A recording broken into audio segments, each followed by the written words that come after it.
Europa champions লিগের match day 6-এ FC Barcelona একটা away ম্যাচে মুখোমুখি হতে চলেছে জার্মান জায়েন্ট বোরাসিয়া ডর্টমুন্ডের।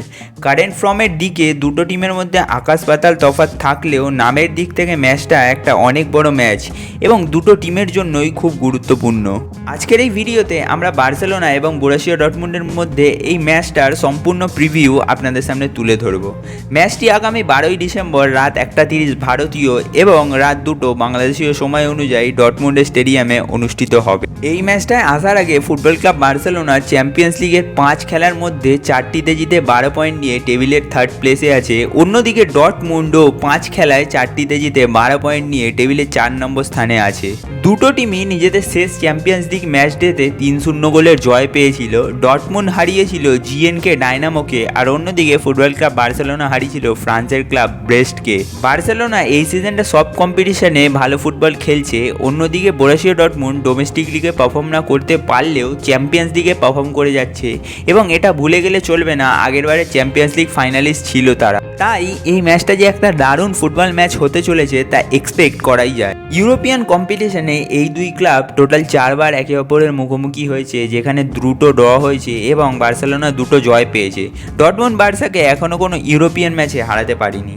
1997 সালে ইউরোপা সুপার কাপে দুই দল মুখোমুখি হয়েছিল। তখন সুপার কাপও দুটো লিগের হতো, যেখানে বার্সেলোনা ফার্স্ট লেগটা 2-0 গোলে জেতে এবং সেকেন্ড লেগটা 1-1 গোলে ড্র হয়। এরপর আবার এই দুই দল 2019-20 সিজনে চ্যাম্পিয়ন্স লিগের গ্রুপ স্টেজে মুখোমুখি হয়, যেখানে ফার্স্ট লেগটা 0-0 গোলে ড্র হয় এবং সেকেন্ড লেগটা 3-1 গোলে বার্সেলোনা জেতে। গাইডের জন্য বলে রাখি, স্প্যানিশ ক্লাবের বিরুদ্ধে ডর্টমুন্ডের রেকর্ডটা হলো 12টা জয়, 12টা ড্র এবং হার 16টা। অন্যদিকে বার্সেলোনার জার্মান ক্লাবগুলোর বিপক্ষে রেকর্ড হলো 35টা জয়, 14টা ড্র এবং 20টা হার। 30শে নভেম্বর বায়ার্ন মিউনিখের সাথে ডর্টমুন্ড 1-1 গোলে ড্র করে, যা তাদের অল কম্পিটিশনে হোম গ্রাউন্ডে 11টা সাকসেসিভ জয়ের রেকর্ডটা ভেঙে যায়।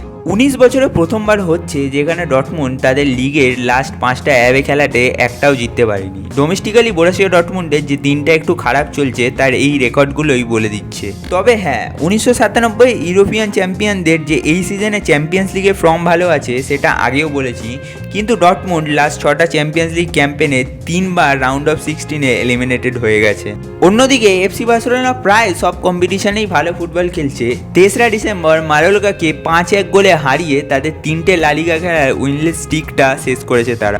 নিউ ম্যানেজার হান্সি ফ্লিকের গাইডে চ্যাম্পিয়ন্স লিগেও ভালো ফর্মে আছে তারা। বোরাসিয়া ডর্টমুন্ডের রাইভাল বায়ার্ন মিউনিখকে 4-0 গোলে হারিয়েছিল তারা, কিন্তু বার্সেলোনা শেষ চ্যাম্পিয়ন্স লিগ জিতেছিল 9 বছর আগে 2015-তে।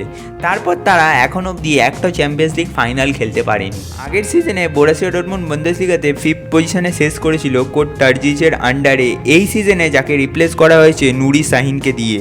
অন্যদিকে বার্সেলোনা আগের সিজনে লালিগাতে 2nd পজিশনে শেষ করেছিল কোচ জাভি হার্নান্দেজের গাইডে, যাকে বার্সেলোনা এই সিজনে রিপ্লেস করেছে হান্সি ফ্লিককে দিয়ে। যাই হোক, এত রেকর্ড এবং স্ট্যাট দেখে বোঝা যাচ্ছে দুই টিমেরই এই চ্যাম্পিয়ন্স লিগ কম্পিটিশনটায় এক্সপিরিয়েন্স এবং ভালো ফর্ম দুটোই আছে।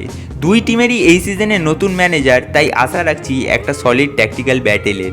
কিন্তু অ্যাজ এ বার্সেলোনা ফ্যান অবশ্যই চাইবো বার্সেলোনা ম্যাচটা জিতুক।